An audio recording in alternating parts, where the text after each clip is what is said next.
Assalamualaikum warahmatullahi wabarakatuh. Kami dari kelompok 2 yang beranggotakan Fathia Rizka Yudana, Nanang Prastiantara, Isnan Nabawi, Ahmad Hajar, Setia Budi, Lili Kartikawati.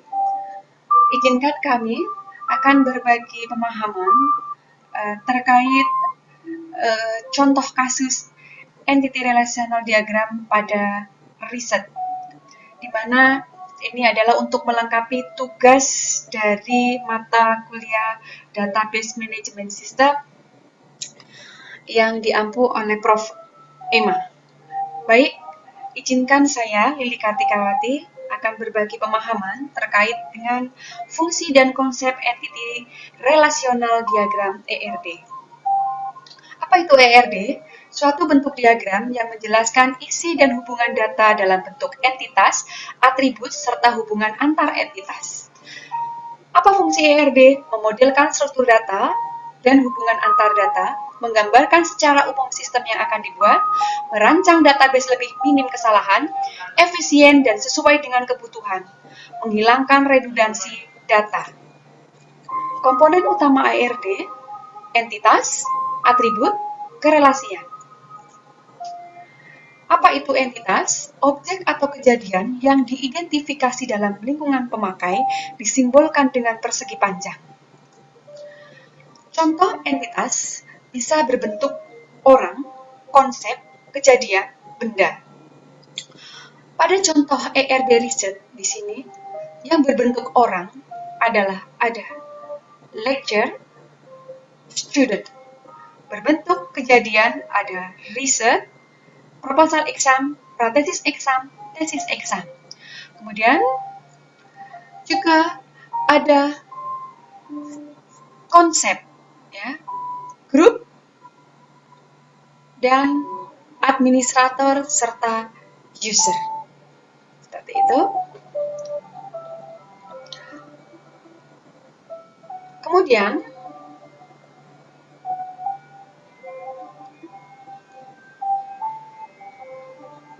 pada entitas juga akan dibahas terkait entitas kuat dan lemah, di mana entitas kuat adalah entitas yang keberadaannya tidak bergantung kepada entitas lain, sedangkan entitas lemah bergantung pada entitas lain. Contoh, pada entitas grup dan entitas administrator serta user. Di sini pada dua relasi ini, administrator sangat bergantung pada user dan grup pun demikian. Maka dari itu user sebagai entitas kuatnya, sedangkan administrator dan grup sebagai entitas lemah. Kemudian di sini di riset, di entitas riset ada hubungan memiliki ke proposal exam. Begitupun dengan pratesis exam. Di sini proposal exam dan pratesis exam serta tesis exam ini adalah entitas lemah. Kenapa? Karena tanpa adanya lecture, research, dan student, maka entitas ini tidak akan melakukan hal apapun yang dibutuhkan oleh sistem. Ya, sehingga ini sebagai entitas lemah. Seperti itu. Kemudian atribut. Atribut adalah karakteristik dari suatu objek yang membedakan dengan objek lain pada lingkungan pemakai, disimbolkan dengan bentuk elips. Baik. Atribut contohnya di sini pada ERD Research ada ID group, ada name pada entity group. Kemudian di sini terlihat untuk atribut adalah yang memiliki simbol elips. Oke.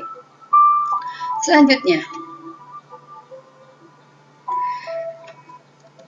atribut ada domain, di mana menyatakan kemungkinan nilai untuk sebuah atribut. Ya. Contoh ada nilai nilai demo, nilai akhir yang merupakan kumpulan bilangan real dari 0 sampai 4. Silakan Anda lihat di sini pada ERD Research, di sini ada relasi yang kemudian akan menghasilkan sebuah nilai atribut, yang membuat atribut nilai, ya, di mana di sini juga ada nilai presentasi, nilai penguasaan materi, yang mana ini nanti nilainya adalah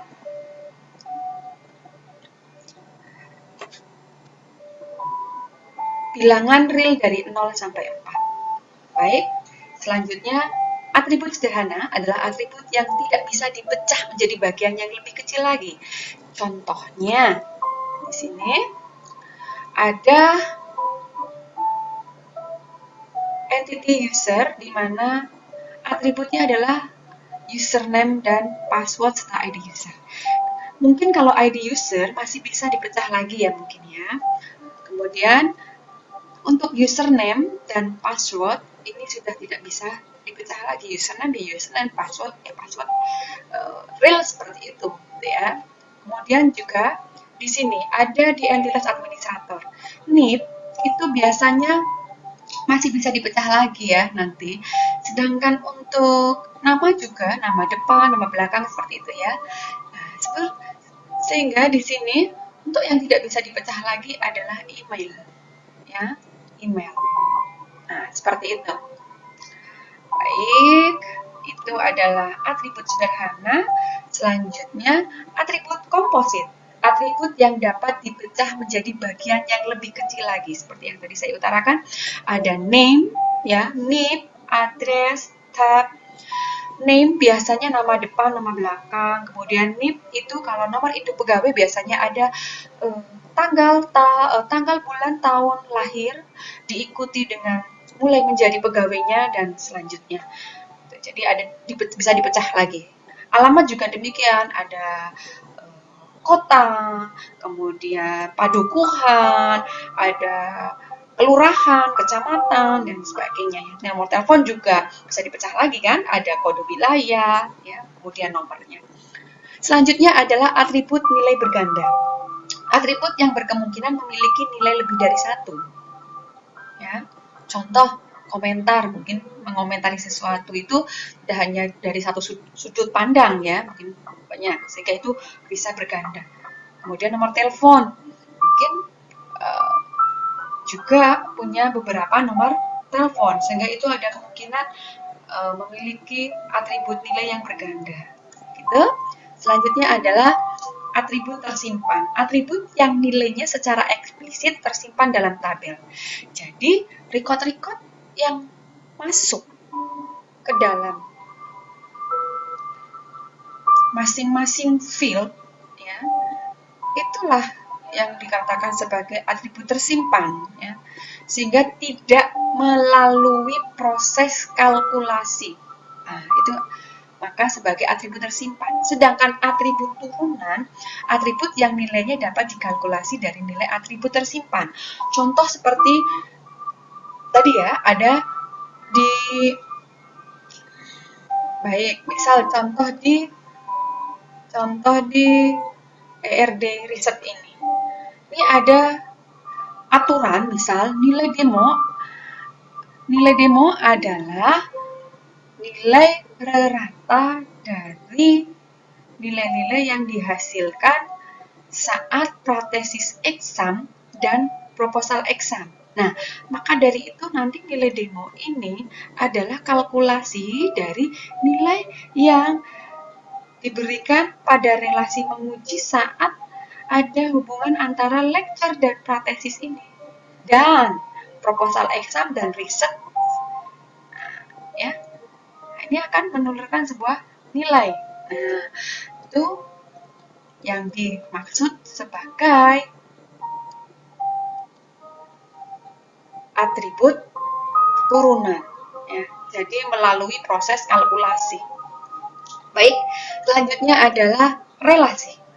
Relasi, apa itu relasi? Hubungan antar objek yang diidentifikasi dalam lingkungan pemakai. Disimbolkan dengan belah ketupat. Contohnya memiliki, menggunakan, menguji, membimbing. Ini ya, yang terlihat pada bentuk yang belah ketupat ini. Belah ketupat ini adalah relasi yang terjadi pada entitas-entitas yang ada di sini atau pada ERD ini. Ya. Selanjutnya adalah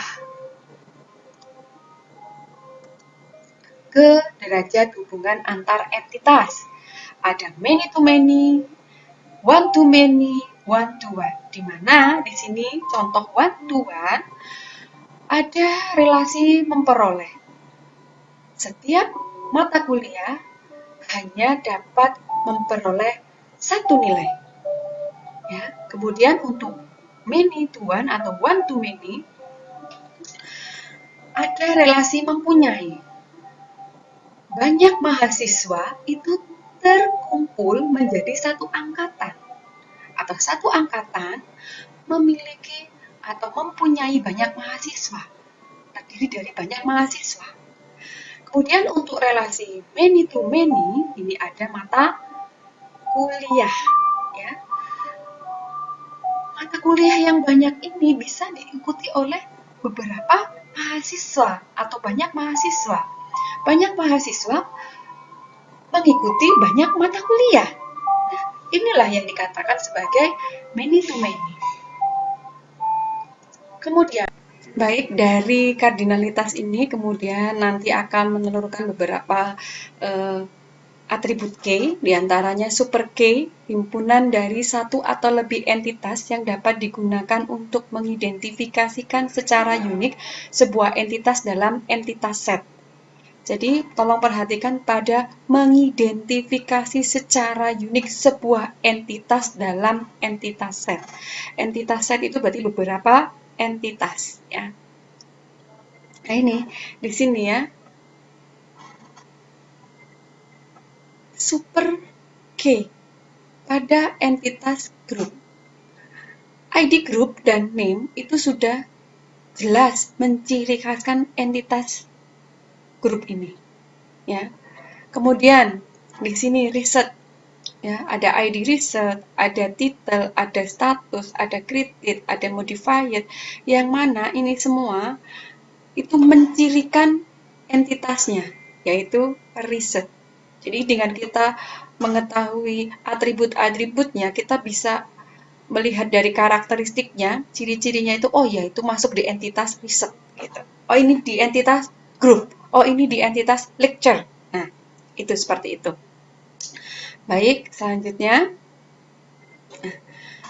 kita ke kandidat G. Atribut yang menjadi determinan yang dapat dijadikan identitas baris pada sebuah relasi. Contoh, ini ada relasi antara student dengan riset, yaitu memiliki, di mana ini relasinya adalah one to many. Di sini ada student yang memiliki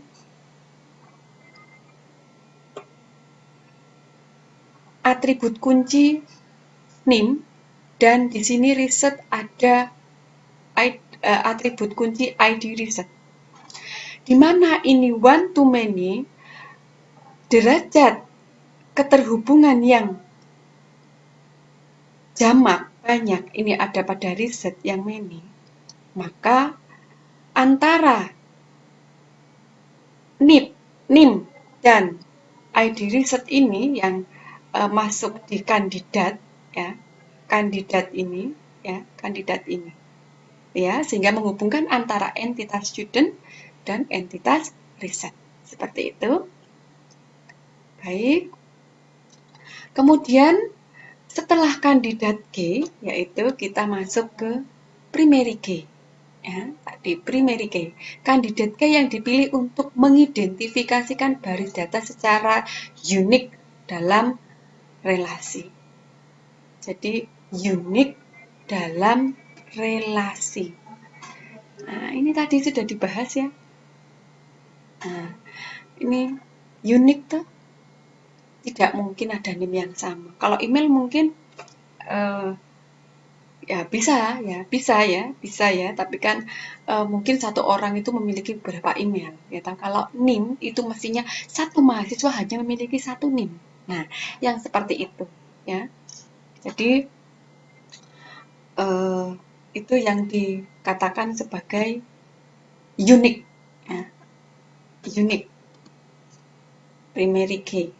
Kemudian foreign key, foreign key, foreign key ini tadi sudah saya utarakan antara research entity dan student entity ada relasi memiliki, ya. Di sini maka ada kandidatnya adalah atribut kandidatnya ada NIM dan ID research. Nah, oleh karena ini one to many ini tidak menelurkan entity baru, tapi atribut kandidat tadi ya akan diambil alih ke entity yang memiliki derajat keterhubungan jamak tadi, yaitu si riset ini ya, riset.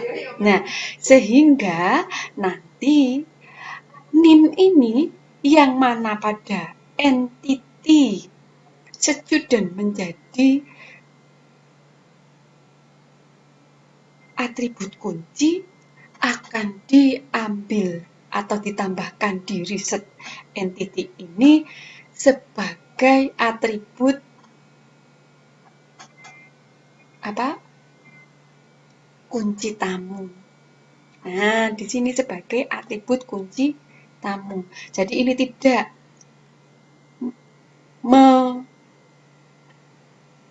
membuahkan entity baru, tetapi tadi kandidat key-nya tadi ya itu yang merupakan ciri khas di entity ini, yaitu di sini adalah NIM, akan ditambahkan di entity riset ya, yang memiliki derajat keterhubungan jamak atau banyak ini. Nah, kalau yang many to many, relasinya many to many. Nah, ini relasi many to many nanti akan menghasilkan, membuahkan entity baru, ya. Jadi di sini antara riset dengan lecture ini ada NIP dan ID riset. Yang mana ini nanti ada mungkin bimbingan ya, entity baru bimbingan. Nah, di sini nanti punya bimbingan punya ID sendiri apa? Kemudian ini selain nanti akan menciptakan kunci primary dan kunci tamunya yaitu ini NIP dan ID riset pada entity membimbing gitu ya. Oke, selanjutnya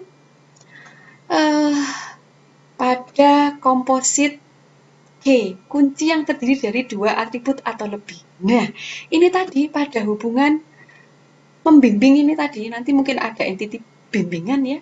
Nah, nanti ini kuncinya tidak cuma satu, yaitu mungkin nanti akan menambahkan satu kunci yang kunci atribut kunci yang menciri khaskan unik dari entitas bimbingan ini. Kemudian apalagi NIP dan ID riset.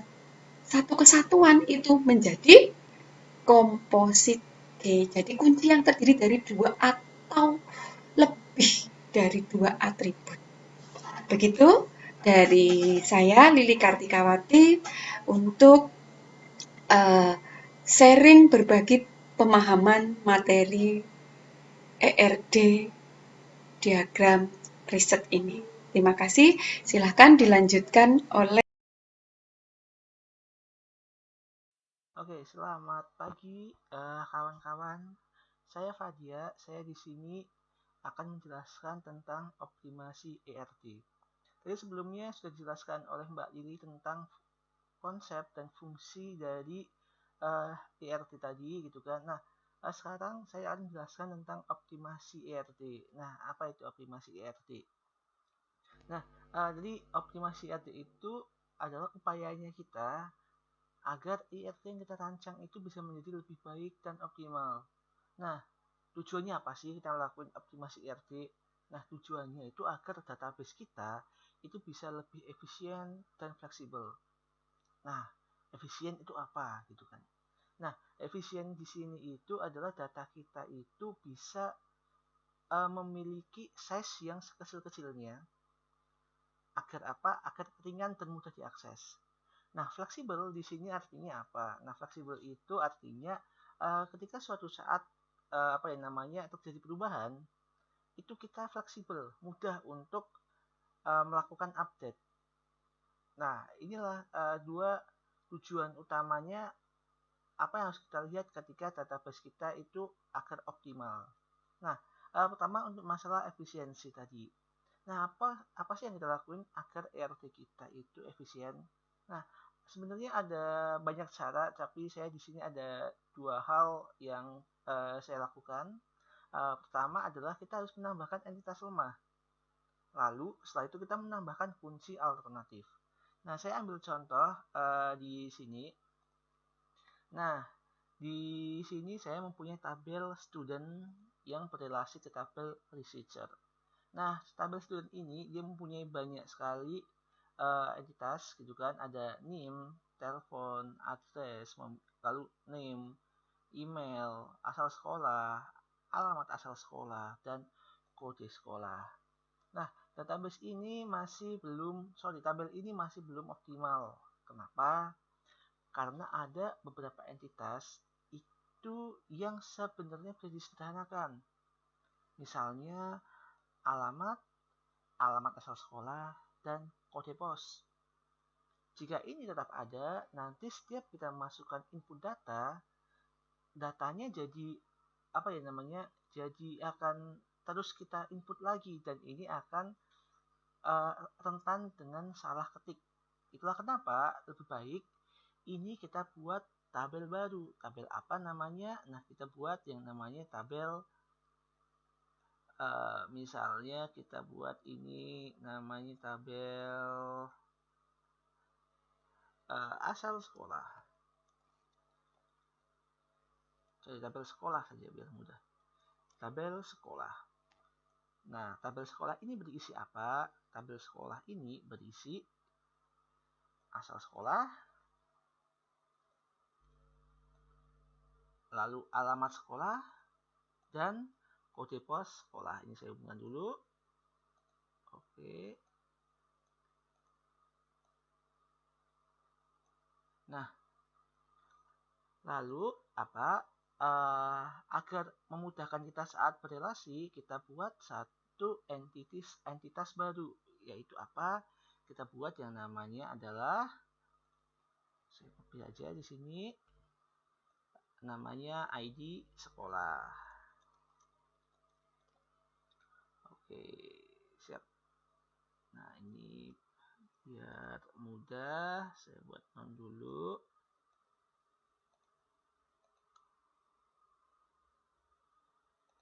Nah, ini saya buat non juga. Nah, lalu ID sekolah ini kita juga hubungkan ke dalam sekolah. Nah, kita sudah punya primary key ID sekolah. Nah, karena asal sekolah, alamat sekolah, dan kode sekolah sudah didefinisikan di tabel sekolah, kita bisa hapus saja ini, itu kan. Kita hapus aja entitasnya. Gitu. Lalu, ini lalu kita hubungkan saja nih antara tabel student dengan tabel sekolah. Oke.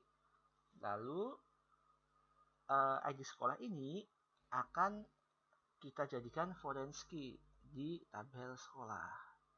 Nah, ini kita jadikan foreign key. Oke. Nah, jadi nanti ketika data yang diinput itu kita sudah tidak perlu lagi menginput semuanya alamat sekolah, asal sekolah, kode sekolah. Ketika kita melakukan input data, kita hanya perlu memasukkan ID sekolah saja dan itu sudah ada asal sekolah, alamat sekolah, dan kode pos sekolah. Artinya apa? Size-nya jadi lebih kecil. Nah, itulah yang dimaksud dengan efisiensi. Nah, oke. Lalu optimasi yang kedua, kita biasa melakukan apa? Kita cari cara agar IRT kita fleksibel. Ada banyak cara. Pertama, kita bisa melakukan penambahan atribut. Lalu kita juga bisa memilih domain atribut yang lebih luas.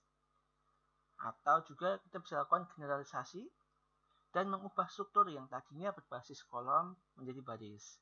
Nah, untuk mempersingkat waktu, saya saat ini akan mencontohkan saja untuk yang salah satunya, misal generalisasi. Nah, oke. Generalisasi di sini tuh gimana sih, gitu kan? Jadi saya ambil contoh, misalnya ini saya mempunyai tabel karyawan non-dosen dan karyawan dosen. Nah, yang berrelasi dengan tabel gaji. Ini saya lupa, belum saya kasih prosesnya gitu kan. Oke, saya kasih proses aja ya biar mudah. Oke. Nah, oke. Nah, jadi ini kita punya tabel karyawan non-dosen dan karyawan dosen. Kalau kita amati di sini, sebenarnya apa yang namanya? Kita ada email, lalu ada NIP, name, address, telepon. Entitasnya antara dosen dan karyawan dosen ini sama gitu kan. Nah, kalau kita bisa seperti ini, datanya jadi kurang optimal. Nah, gimana caranya biar lebih optimal? Nah, kita satukan saja. Misalnya, kita buat di sini, kita buat tabel ya. Tabel namanya karyawan. Gitu. Lalu, apa yang membedakan antara karyawan dosen dan non-dosen? Nah, kita buat entitas baru. Apa entitasnya? Gitu kan. Nah, kita buat entitas di sini namanya entitas status. Nah, oke. Jadi di sini, oke, ini saya gabungkan. Oops, sorry. Nah, kita punya entitas status.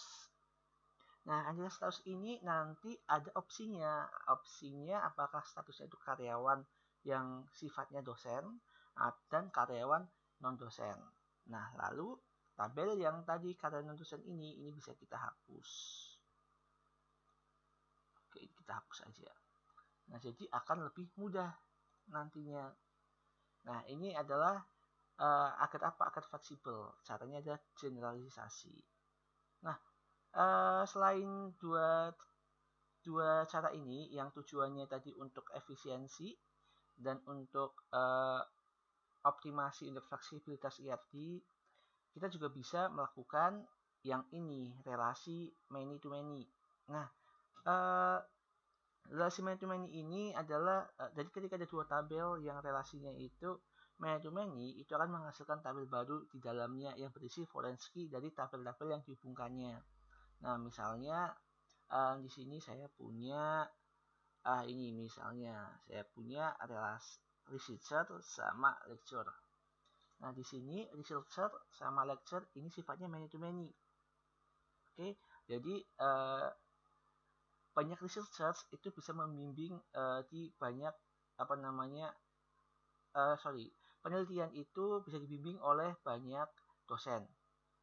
Oke, dan dosen tadi itu juga bisa dosen tadi juga bisa membimbing banyak researcher dan research tadi juga bisa dibimbing oleh banyak dosen. Nah, relasinya kalau kita lihat di sini many to many. Nah, otomatis karena relasinya many to many, dia akan membuat tabel baru. Apa tabelnya? Di sini ada ID research. Nah, di sini tabelnya namanya tabel membimbing. Dalam membimbing tadi itu ada dua. Pertama ada entitasnya itu entitas mana ini?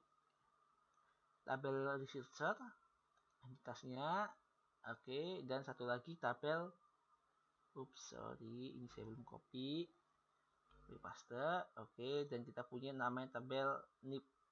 Nah, dua tabel ini adalah tabel yang sifatnya itu foreign key. Ya, jadi ini nama foreign key dari lecture. Lalu yang ID research ini foreign key dari tabel researchers.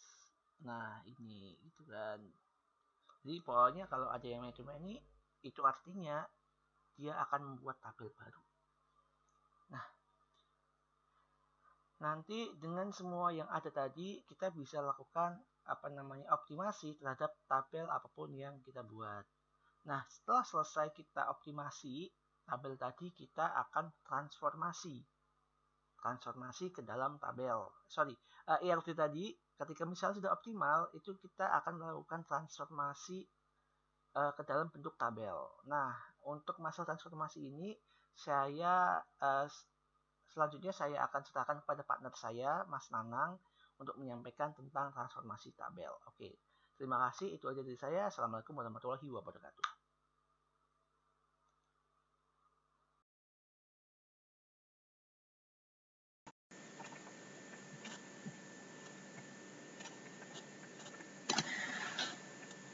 Assalamualaikum warahmatullahi wabarakatuh. Perkenalkan, nama saya Nanang Prastiantara. Dalam kesempatan yang baik ini, saya akan menjelaskan mengenai transformasi ERT ke tabel. Sebagai contoh kasusnya di sini yaitu ERT dosen yang berhubungan dengan mata kuliah, mahasiswa, serta jurusan. Namun sebelum ke transformasi tabel, alangkah baiknya harus mengetahui apa itu entitas, atribut, dan kardinalitas relasinya. Mengulang sedikit, entitas itu langsung contohnya ya. Untuk entitas itu misalnya seperti dosen, jurusan, mata kuliah, serta mahasiswa. Nah, di dalam entitas ini ada banyak atribut. Sebagai contoh, di mahasiswa ini memiliki atribut NIM, nama, alamat, dan tanggal lahir. Nah, untuk langkah-langkahnya yang pertama itu entitas. Entitas merupakan suatu objek yang dibedakan secara unik dengan objek lainnya. Tentu di sini ada entitas kuat. Yang pertama yaitu kita sebagai mahasiswa ada NIM, alamat lengkap, nama, tanggal lahir.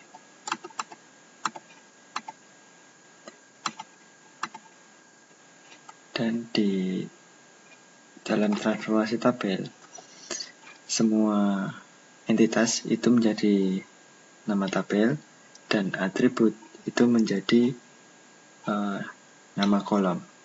Jadi atributnya NIM nanti menjadi kolom NIM, nama menjadi nama, tanggal lahir, dan alamat lengkap. Yang sebagai primary di sini yaitu NIM-nya. Itu ada tanda garis underline, garis bawah.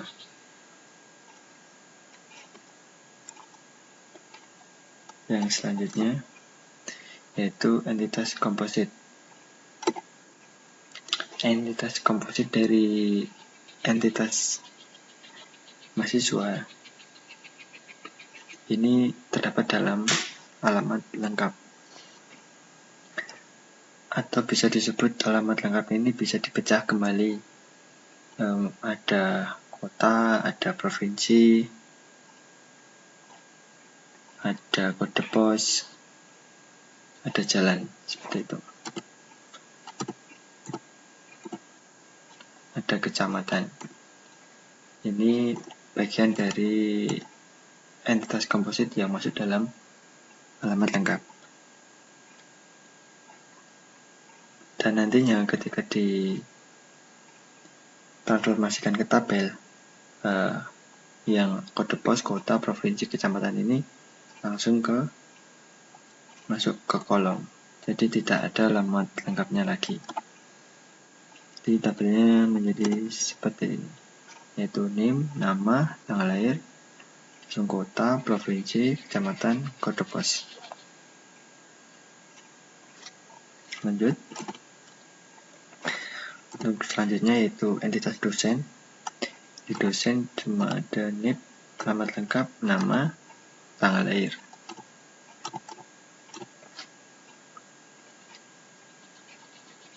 Dimana entitas dosen ini di kasus ini hampir sama dengan mahasiswa atributnya.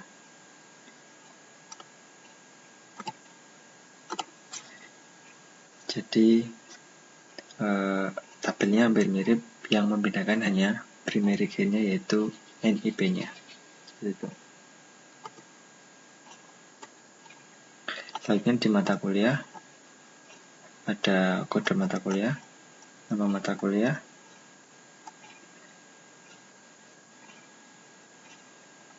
dan tabelnya menjadi kode mata kuliah, nama mata kuliah.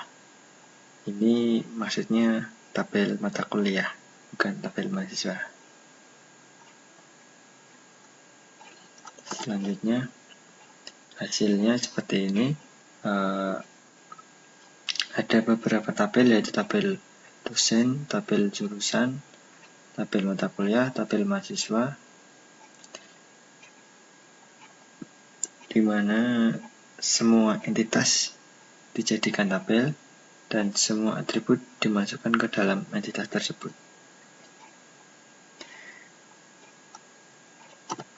Selanjutnya yaitu kardinalitas. Dalam kardinalitas ini ada 3.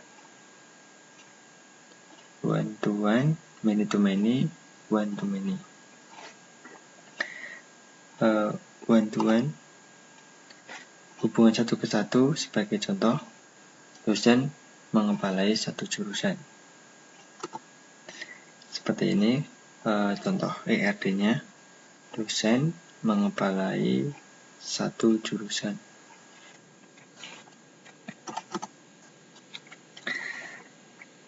Dosen mengepalai satu jurusan, langsung kita transformasikan ke tabel. Tadi ERD di atas dapat ditransformasikan ke dalam tabel, yaitu tabel dosen, tabel jurusan.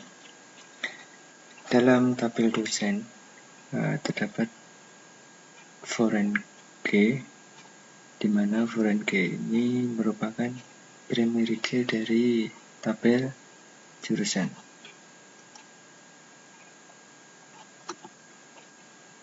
Untuk many to many, banyak ke banyak. Di sini sebagai contohnya yaitu mahasiswa mengambil mata kuliah. Artinya seperti ini. Untuk transformasi ke tabelnya, dari banyak ke banyak ada 3 tabel nantinya. Yang pertama tabel mahasiswa dari entitas mahasiswa, dari entitas mata kuliah, dari tabel mata kuliah, dan dari kedua entitas mahasiswa dan mata kuliah menghasilkan yaitu total mahasiswa, di mana ada foreign key name diambil dari primary-nya mahasiswa dan foreign key kode mata kuliah diambil dari tabel mata kuliah. Untuk one to many-nya yaitu 1 ke banyak. Sebagai contoh, jurusan memiliki banyak mahasiswa. ERD-nya seperti ini. Langsung kita transformasikan. Ada 2 entitas jurusan dan mahasiswa, otomatis menjadi tabel jurusan dan tabel mahasiswa. Namun di tabel mahasiswa ini ada primary key dari kardinalitas 1 one-nya dan dimasukkan ke kardinalitas many-nya. Jadi di tabel mahasiswa itu ada kolom tambahan kode jurusan. Mungkin itu saja yang dapat saya sampaikan. Banyak kurangnya mohon maaf. Saya akhiri. Assalamualaikum warahmatullahi wabarakatuh.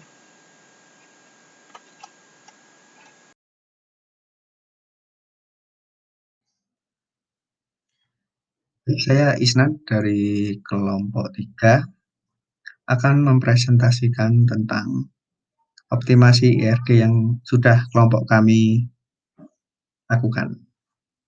Nah, yang pertama ini adalah soal yang diberikan. Di sini ada tabel grup, tabel user, administrator, lecture, research, student, proposal exam, pratesis exam, dan tesis exam. Nah, jika kita lihat di sini, ini ada user, administrator, lecture, dan user ini adalah sebenarnya sama-sama pengguna dari sistem. Jadi, kita kelompok 3 sepakat untuk menyatukan tabel-tabel ini atau menggeneralisasikan tabel-tabel ini menjadi satu tabel. Kemudian nanti akan diikuti oleh user type. User type itu nanti akan berisi admin, lecture, student. Itu. Kemudian untuk proposal exam dan lecture ini kalau langsung seperti ini, setiap examnya dia langsung terhubung dengan lecture, padahal tiap exam pasti punya beberapa lecture. Nah, nanti dikhawatirkan data ini akan bertumpuk di proposal exam. Setiap exam ini akan bertumpuk. Karena apa? Karena lecture itu lebih dari satu. Maka dari itu kita akan menambahkan di setiap exam satu tabel yaitu grup penguji. Seperti itu. Kemudian kita akan lakukan koreksi untuk beberapa atribut yang tidak sesuai seperti ID group ini harusnya ID room, kemudian di setiap exam ini tidak ada ID room-nya, jadi tidak ada relasi, padahal ada relasinya. Seperti itu. Kemudian kita lihat perubahannya. Ini adalah perubahan yang sudah kami lakukan. Perubahan ditandai dengan warna merah. Jadi tabel ini yang merah dia artinya dia bertambah atau berubah. Kemudian untuk atribut yang warna merah berarti kita tambahkan atau kita ubah seperti itu. Ini ada kita ubah name-nya saja. Nah, yang pertama adalah kita ubah tabel user ini. Seperti yang saya katakan tadi, tabel user ini akan berisi user type untuk mengakomodir pengguna dari sistem. Karena apa? Karena atribut dari user tadi kebanyakan sama, seperti email, name, kemudian telepon, seperti itu. Jadi akan lebih menghemat dari database yang kita gunakan. Untuk kardinalitasnya antara grup dan user yaitu one to many.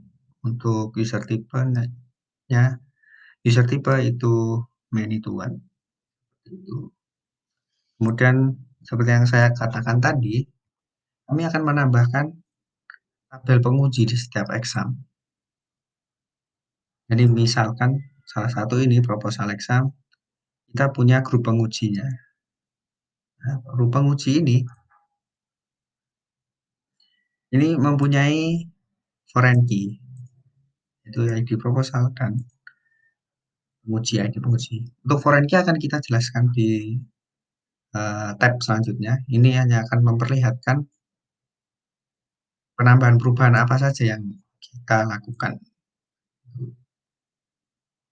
Ya, kita lihat ke finalnya. Ini warna biru adalah primary key, kemudian warna kuning adalah foreign key.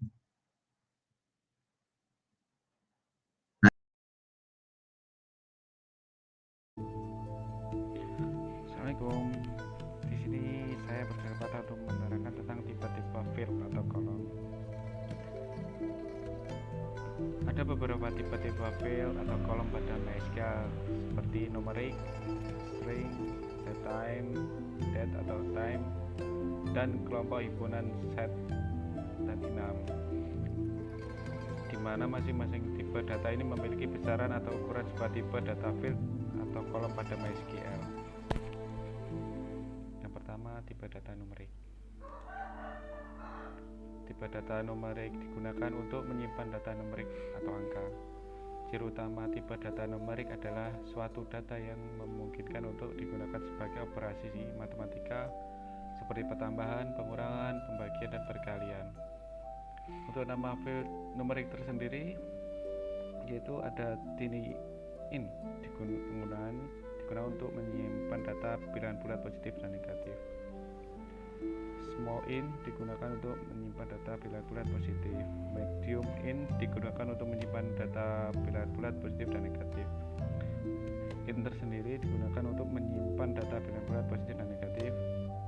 Big in digunakan untuk menyimpan data pilihan bulat positif dan negatif. Float digunakan untuk menyimpan data pilihan pecahan positif dan negatif presisi tunggal. Untuk jangkauan dan ukuran bisa kita lihat seperti ini hasilnya dari masing-masing field. Oke, selanjutnya untuk field double digunakan untuk menyimpan data pilihan pecahan positif dan negatif presisi ganda. Kemudian real merupakan sinonim dari double. Desimal digunakan untuk menyimpan data pilihan pecahan positif dan negatif. Kemudian numerik merupakan sinonim dari desimal. Oke, untuk selanjutnya beberapa tipe yang ada di tipe data numerik yang kita pakai yaitu ID research, ID student, ID lecture, ID grade, modifier. Kemudian untuk tipe data string. Tipe data string digunakan untuk menyimpan tipe data string atau teks atau TXT.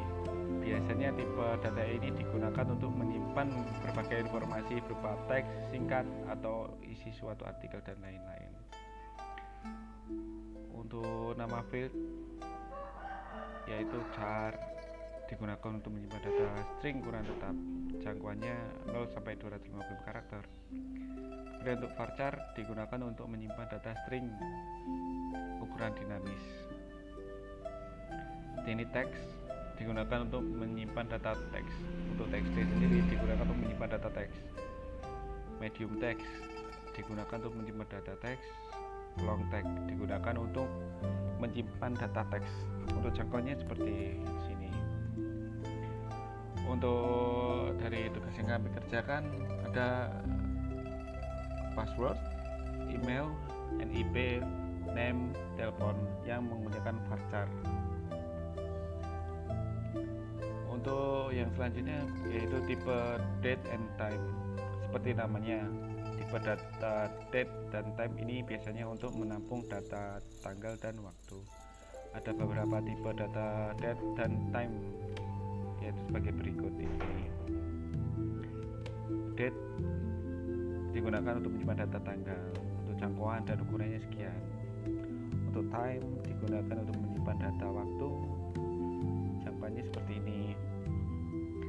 Untuk date time digunakan untuk menyimpan data tanggal dan waktu. Kemudian year digunakan untuk menyimpan data tahun dari tanggal.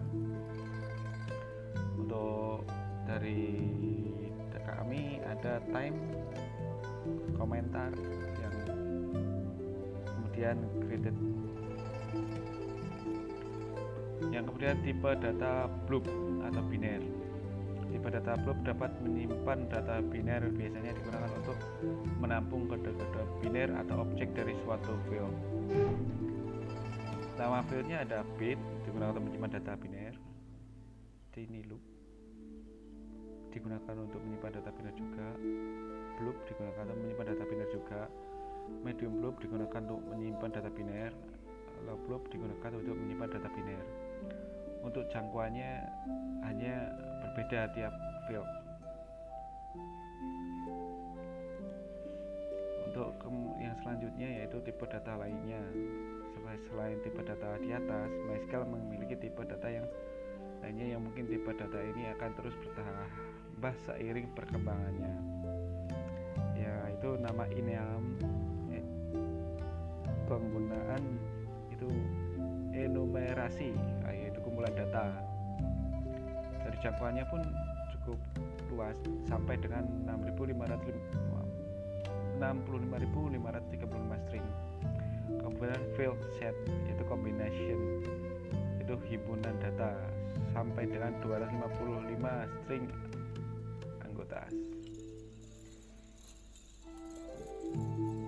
Untuk selanjutnya, dari tipe-tipe di atas dalam hal penggunaan dasarnya digunakan sesuai dengan kebutuhan dan sesuai data yang dipakai. Dan ingat, setiap nilai ukuran yang diberikan pada field atau kolom MySQL maka akan menambah beban memori. Maka dalam hal ini tipe field MySQL harus benar-benar sesuai dengan kriteria.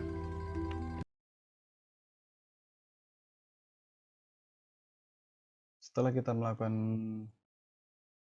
optimasi IRD, langkah selanjutnya adalah merubah IRD ke dalam bentuk database tabel.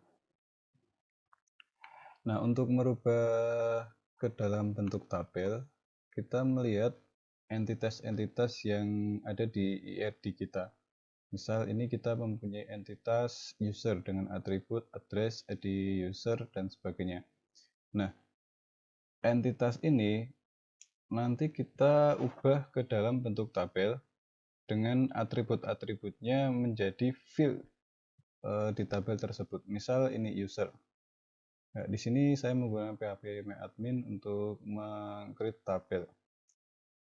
Misal ini kita namakan user. Kolomnya ada 1, 2, 3, 4, 5, 6, 7, 8, 9. Kita pakai 9 kolom. Terus di sini ID user. Kemudian kita ID user type, ini nggak harus urut ya, terserah. Kemudian username,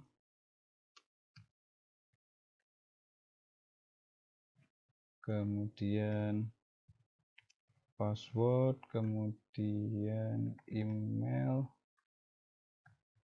NIP, name, telepon, address. Nah, untuk ID user ini akan kita jadikan primary key dan auto increment. Makanya di sini ada auto increment dicentang. Kemudian ID user ini kita nggak membutuhkan angka minus, jadi 0, 1, 1 ke atas. Makanya di atribut ini kita pilih yang unsetnet. Sama dengan yang ID user type, ini tipenya nanti integer untuk dijadikan FK, foreign key. Dia juga nggak menerima minus, maka di sini kita ganti dengan unset. Username kita akan menggunakan varchar dengan asumsi maksima username itu ada 50 karakter. Password kita juga menggunakan varchar, asumsi maksimal hasil encrypt password itu 64 karakter. Kemudian email kita pakai varchar, misal panjang email maksimal 100 karakter. NIP ini bisa kita panjang 10 karakter.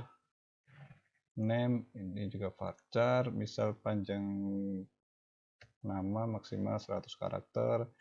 Telepon misal panjang maksimal ada 15 karakter. Address juga bisa menggunakan varchar, misal maksimal 255 karakter. Setelah itu tinggal kita save. Jadilah tabel seperti ini, tabel user dengan field ID user type, username, password, email, NIP, name, telepon, dan address.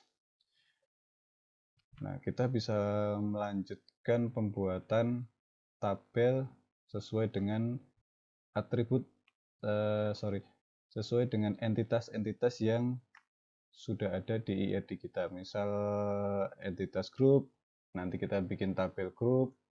Terus entitas penguji proposal exam, kita bikin tabel penguji proposal exam, dan seterusnya.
Setelah kita selesai membuat seluruh tabel dari IRD yang kita punya, selanjutnya adalah kita mendefinisikan constraint dan relasi antar tabel. Misal relasi antar user ke user type, yaitu one to many. Satu user type bisa memiliki banyak user. Untuk bentuk tabel hasil jadinya seperti ini. Ini masih belum ada relasi, masih terpisah-pisah. Nah, dari user ke user type ini kan harusnya ada relasi. Nah, user type ID ini sebagai foreign key berrelasi ke ID user type di tabel user type. Bagaimana cara membuatnya? Adalah seperti berikut.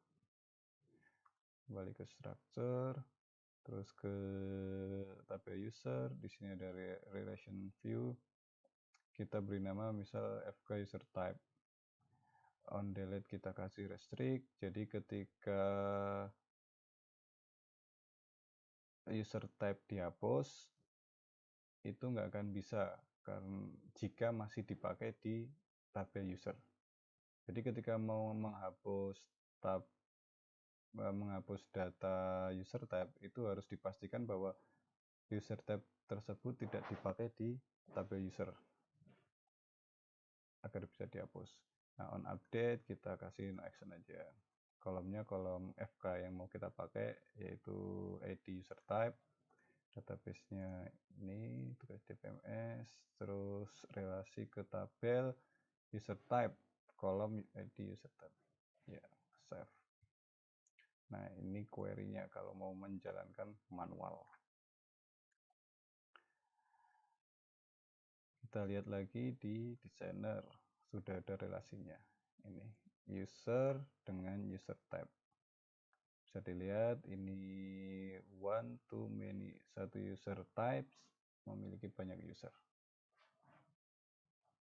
Oke, selanjutnya kita akan membuat relasi yang lain, misal dari user ke group, user ke penguji, user ke research, user ke penguji pratesis, dan sebagainya.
Setelah kita membuat constraint dan relasinya, maka tabelnya akan menjadi seperti ini relasinya.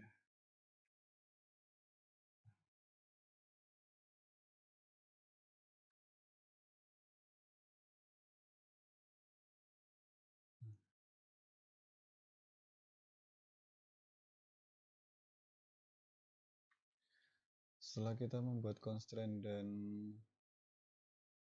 relasi tadi, kita akan mencoba memastikan bahwa constraint kita sudah benar. Tadi kita membuat constraint di user, di user type yang berelasi dengan user type. Kita menginginkan ketika user type ini dihapus, itu nggak akan bisa jika user type ini dipakai di tabel user. Misal ini ID user type ada 1313, berarti ID user type 2 nggak kepake. Nah, misal kita hapus yang ID 1 dulu. Nah, dia nggak mau karena terhalang oleh constraint tadi. Sekarang yang 2 nggak ada yang pakai, kita coba hapus, dia mau.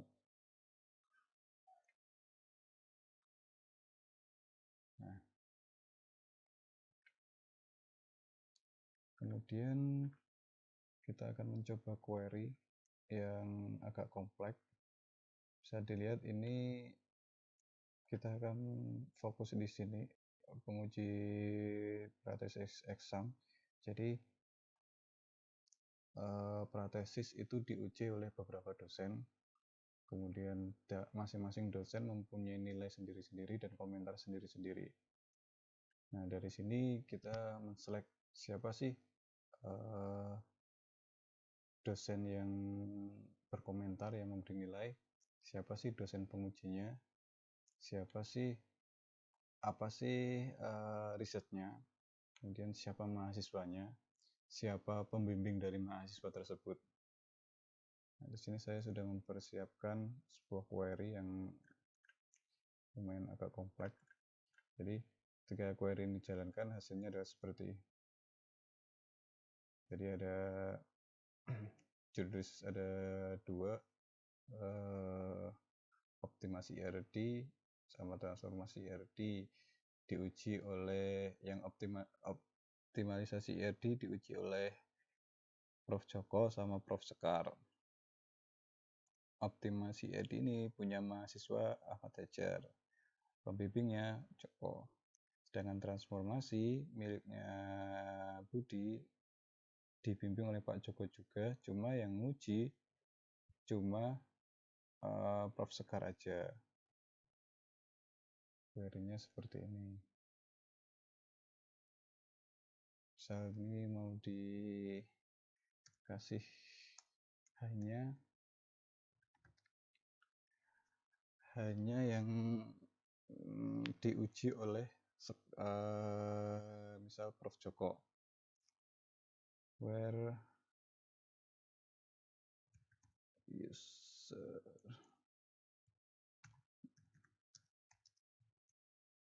misal ini gini aja.